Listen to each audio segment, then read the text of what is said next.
ठीक है दोस्तों, यह एक बहुत ही महत्वपूर्ण बात है कि आप अभी गर्भवती हैं और बिना किसी दर्द निवारक दवाओं के बच्चे को जन्म देना चाहती हैं, लेकिन समझ नहीं आ रहा कि शुरू कैसे करें। इसमें मदद करती हूँ। वास्तव में ऐसी कई चीजें हैं जो बिना किसी दवा के प्रसव के दर्द को सहने में आपकी मदद कर सकती है।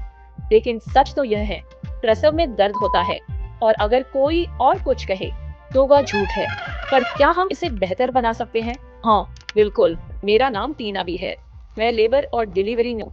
अगर आपको ऐसा कंटेंट पसंद है तो सब्सक्राइब जरूर करें, क्योंकि आपके बिना यहाँ सब अधूरा लगता है। अब बॉलीवुड में तो यही दिखाया जाता है कि लेबर शुरू होते ही सब चीखने चिल्लाने लगते हैं और वहाँ अफरा तफरी मच जाती है। लेकिन मैं कह रही हूँ, ऐसा होना जरूरी नहीं है। पहले दो तरीके हैं, ब्रीदिंग और विजुअलाइजेशन। तो चलिए शुरू करते हैं। पहली चीज है ब्रीदिंग तकनीक। आप बिना दवा के प्रसव चाहती हैं, तो आपको सही तरह से सांस लेना सीखना होगा। और वास्तव में प्रसव के हर चरण के लिए अलग अलग ब्रीदिंग तकनीकें हैं। और देखिए, मेरा इस पर एक पूरा वीडियो है, तो क्लिक करें, उसे देखें, फिर वापस यहाँ आए। ब्रीदिंग में ध्यान दें, हर सांस उद्देश्यपूर्ण और नियंत्रित होनी चाहिए, क्योंकि आप उसी सांस के सहारे हर संकुचन को पार करेंगी, जो अंततः आपको आपके बच्चे तक ले जाएगी। और जरूरी है कि आप ब्रीदिंग तकनीक का अभ्यास करें। अगर आप पहले से अभ्यास नहीं करेंगी, तो आप वही फिल्मी तरीके से सांस लेंगी, जो सिनेमा के लिए तो ठीक है, पर आपके प्रसव के दर्द में बिल्कुल काम नहीं आएगा। बिना दवाओं के प्रसव में आपकी मानसिकता बेहद अहम होती है। सांस अभ्यास का अच्छा समय है जब आप शौच कर रहे हों, क्योंकि बिना दवाओं के प्रसव के लिए सही मानसिक सोच बहुत जरूरी है। वैसे ब्रीदिंग तकनीक का अभ्यास करने का एक बेहतरीन समय वह है जब आप शौच के लिए बैठे हों। अगर आपको वाटर थेरेपी पसंद है, तो शॉवर या टब लें। डिलीवरी सेंटर से पूछ लें कि क्या ये चीजें वहाँ हैं, ताकि वे सब तैयार हो। इसमें टहलना, फिल्म देखना या लॉलीपॉप चूसना हो सकता है, इसीलिए इन्हें बैग में रखने की सलाह देती हूँ। इसमें हॉस्पिटल बैग में कंघी रख सकती है, क्योंकि संकुचन होने पर आप इसे हथेली में रखकर जोर से दबा सकती हैं। इसे गेट कंट्रोल थ्योरी के कारण प्रभावी माना जाता है, जो कहती है अगर आप दिल को कम दर्द वाले संकेतों से भर देती हैं, तो तेज दर्द होने पर वह उसे उतनी तीव्रता से महसूस नहीं कर पाता जितना कि हथेली में कंघी दबाने से पहले कर रहा था। क्या आप इसे अपने बैग में रखेंगी? कमेंट्स में बताएं।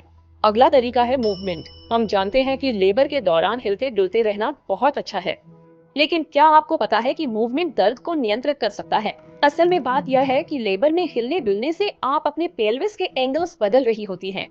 इससे बच्चे को नीचे आने में मदद मिलती है और लेबर आगे बढ़ता है, क्योंकि आपका मूवमेंट ही बच्चे के लिए गति है। तो इस दौरान आप अपनी बर्थिंग बॉल का उपयोग करके हिप सर्कल्स और पेल्विक टिल्ट्स करने के बारे में सोच सकती हैं। आप पीनट बॉल का उपयोग करके अलग स्थितियों में आना चाहेंगी। इससे बच्चा कितना ऊपर या नीचे है, उसके आधार पर आपके पेल्विस का एंगल बदलता रहे। हम सीधी पोजीशन को नहीं भूल सकते। सदियों से लोग ऐसे ही जन्म देते आए हैं, पर अब न जाने क्यों हर कोई रहकर इस दर्द को सहने की कोशिश करता है।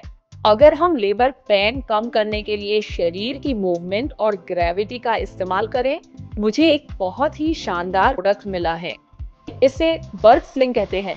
देखिए, यह लंबी फैब्रिक है जो लेबर के दौरान आपको पूरा सपोर्ट देती है। यह हुक्स के साथ आता है, ऐसे दरवाजे के ऊपर लगाती है, फिर सुरक्षा के लिए दरवाजा लॉक कर देती है और आप स्लिंग में अपने शरीर का भार संभालते हुए झूलने या डोलने वाली हलचलें कर सकती हैं। और आप शरीर को सीधा रखने के लिए आपको बगल के नीचे सहारा दिया जा सकता है, जिससे दर्द को अच्छी तरह सहते हुए आपका लेबर आगे बढ़ता रहेगा। आप इसे इस्तेमाल होते हुए इन खूबसूरत तस्वीरों में देखिए। यह वाकई एक शानदार प्रोडक्ट है और इसका यह रंग तो लाजवाब है। बिना प्रसव के दर्द से निपटने के लिए एक बहुत ही अच्छा उपाय बन सकता है। और कृपया अपनी लिस्ट में टॉयलेट को भी एक अपराइट पोजीशन के रूप में जोड़ना न भूलें। आप टॉयलेट का यूज करते हैं, इस पर बैठना एक तरह की स्क्वाट्स पोजीशन है, जिससे आपके पेरिनियम पर ज्यादा दबाव भी नहीं पड़ता। अनुभव से लेबर में दर्द कम करने के लिए टॉयलेट का इस्तेमाल बहुत लोग पसंद करते हैं। अब बात करते हैं फोकल पॉइंट और विजुअलाइजेशन। ये दोनों तकनीकें काफी अलग हैं, लेकिन अगर आप पहले से अभ्यास करें, संकुचन के दौरान दर्द कम करने में ये दोनों ही बहुत प्रभावी हो सकती हैं। और ये दोनों गेट कंट्रोल थ्योरी की तरह ही काम करती हैं। इसमें आप अपने दिमाग को जानकारी से इतना भर देती हैं कि जब संकुचन का तेज दर्द आता है तो दिमाग में उसे महसूस करने के लिए बहुत कम जगह बचती है। फोकल पॉइंट यानी एक जगह ध्यान। जब संकुचन आए तो अपना ध्यान किसी एक पर टिका ले और तब तक वही रहें जब तक कि वह संकुचन खत्म न हो जाए। यह खिड़की पर कोई दाग, आपकी लाई हुई फोटो या आपके पार्टनर के बटन जितना सरल भी हो सकता है। संकुचन, फोकस, गहरी सांस, रिलैक्स, यही फोकल पॉइंट है। विजुअल इमेजरी इसके बिल्कुल उलट है और इसमें काफी प्रैक्टिस चाहिए। इस संकुचन आने पर आप पूरी तरह अपने अंदर खो जाती हैं और आप खुद को एक ऐसी जगह पर होने की कल्पना करेंगी जो आपको सुकून, शांति या मानसिक आराम देती है। या फिर आप वैसी कल्पना करें जैसा आप महसूस करना चाहती हैं, जैसे खुद को किसी समुद्र किनारे देखना। आप अपने बच्चे पकड़े हुए देख सकती हैं या अपने सर्विक्स को खुलते हुए या फूल को खिलते हुए फील कर सकती हैं। जो भी आपके लिए काम करे, जो आपको दर्द से हटाकर सुकून दे, वही विजुअलाइजेशन है। अगली तकनीक में आपको किसी दूसरे व्यक्ति की जरूरत होगी, आपके पार्टनर या डूला साथ, क्योंकि यह स्पर्श आधारित है। स्पर्श आपके ध्यान को दर्द से हटाने, शारीरिक रूप से बेहतर फील कराने और आपके पार्टनर और आपके शरीर में जो हो रहा है उससे जोड़े रखने का एक तरीका है। पहली चीज है मसाज। यह सरल है पर यह किसी स्पा जैसा नहीं है। यह कहीं ज्यादा जोरदार और उद्देश्यपूर्ण मसाज है। आप अपने बैग में टेनिस बॉल या मसाजर रखने के बारे में सोच सकती हैं, क्योंकि ये चीजें मसाज को और भी प्रभावी बना सकती हैं। कंधों या पीठ पर, खासकर पीठ के नीचे, क्योंकि बहुत से लोगों को संकुचन का दर्द वही महसूस होता है।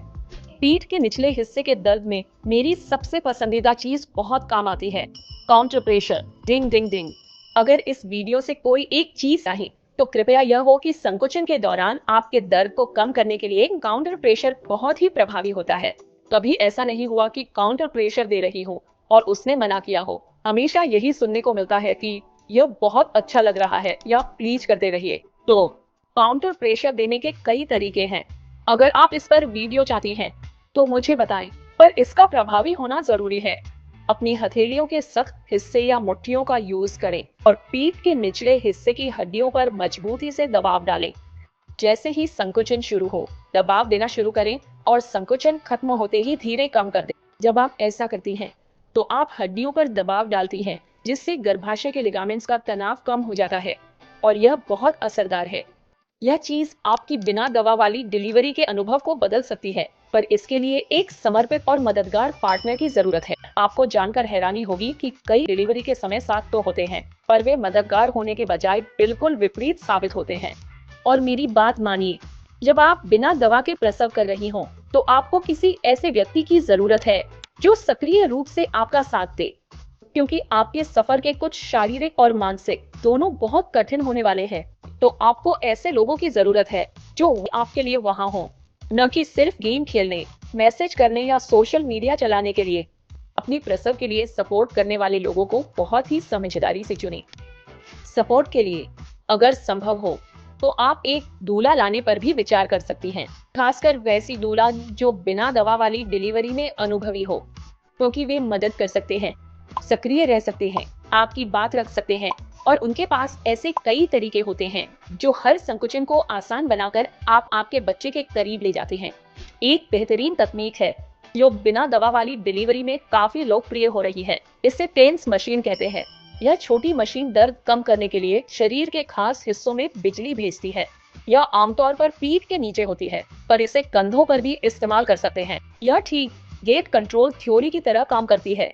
यहाँ आप तेज दर्द की जगह कम दर्द वाली उत्तेजना पैदा करते हैं और माना जाता है कि यह एंडोर्फिन भी रिलीज करती है। शायद आपने तारों वाले पैड्स देखे हो, पर मुझे एक कमाल की चीज मिली है।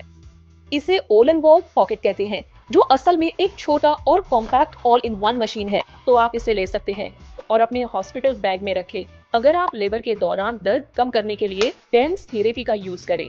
लेकिन इसका इस्तेमाल करने से पहले अपने डॉक्टर से सलाह जरूर लें, ताकि आप दोनों दर्द कम करने की इस नई तकनीक के इस्तेमाल को लेकर एक ही राय रखें। अरोमाथेरेपी के बिना यह लिस्ट अधूरी है, क्योंकि अपनी सूंघने की शक्ति का इस्तेमाल कर आप अपना ध्यान भटका सकती हैं और अपने प्रसव के अनुभव को बेहतर बना सकती हैं। आप रिलैक्सेशन के लिए लैवेंडर या मतली होने पर पेपरमिंट का इस्तेमाल कर सकती हैं, पर इसके लिए आपको अपने डिलीवरी सेंटर से पूछना होगा, क्योंकि कई जगह सेंड फ्री पॉलिसी होती है। हिप्नोबर्थिंग भी इस लिस्ट में, पर सच कहूँ तो मुझे ज्यादा नहीं पता। अगर आप हिप्नोबर्थिंग के बारे में और जानना चाहती हैं तो मुझे कमेंट्स में बताएं। हिप्नोबर्थिंग में वो चीजें शामिल हैं जिन पर हमने बात की है, जैसे नियंत्रित सांस लेना और विजुअलाइजेशन, पर इसमें सकारात्मक विचार भी शामिल है, क्योंकि थ्योरी यह है कि अगर आपका मन और शरीर दोनों शांत हैं तो लेबर और बर्थ ज्यादा तेजी और कम दर्द के साथ हो सकते हैं, और यह एक खूबसूरत अनुभव है जो मैंने वादा किया था। अब बात करते हैं मेरी सबसे पसंदीदा चीज की, वाटर थेरेपी। ध्यान दे, वाटर बर्थ और हाइड्रोथेरेपी ये दोनों बहुत अलग हैं। वाटर बर्थ मीन्स जब आप बच्चे को बर्थिंग टब में जन्म देती हैं, और हाइड्रोथेरेपी वह है लेबर में दर्द कम करने के लिए पानी का यूज करें। अकॉक पानी के अंदर जन्म देने यानी वाटर बर्थ की सलाह नहीं देता, लेकिन वे पहले चरण में दर्द के लिए हाइड्रोथेरेपी का समर्थन करते हैं। चलिए इस पर बात करते हैं। सबसे पहले आप शॉवर ले सकती हैं। इस संकुचन के दौरान पेट पर गिरती पानी की तेज धार बहुत सुकून दे सकती है, और जब आप इसके बारे में सोचते हैं तो गर्म पानी और पानी की आवाज भी बहुत सुकून देती है। शॉवर लेना संकुचन के लिए अच्छा है, और टब में उतरने के और भी फायदे हैं। वहाँ गर्म पानी आपकी मांसपेशियों को रिलैक्स करने में मदद करता है, और जब आपका पेट पानी में होता है तो वह हल्का फील होता है, जिससे पेल्विस का दबाव कम हो जाता है, जो काफी अच्छा रहता है। तो अगर आप वाटर थेरेपी चाहती हैं तो शॉवर या टब का यूज करें। अपनी डिलीवरी सेंटर पहले ही पूछ ले कि क्या वहाँ है, और उन्हें अपनी पसंद बता दें ताकि वे आपके लिए सब कुछ तैयार रख सकें। उम्मीद है आपने सब नोट कर लिया होगा, और आप बिना दवा के प्रसव के इन तरीकों का जल्द ही अभ्यास शुरू कर देंगी। याद रखें, मानसिक तैयारी जरूरी है, और आप यह कर सकती हैं। मुझे बहुत मजा आया। लाइक करें और मिलते हैं अगले वीडियो में।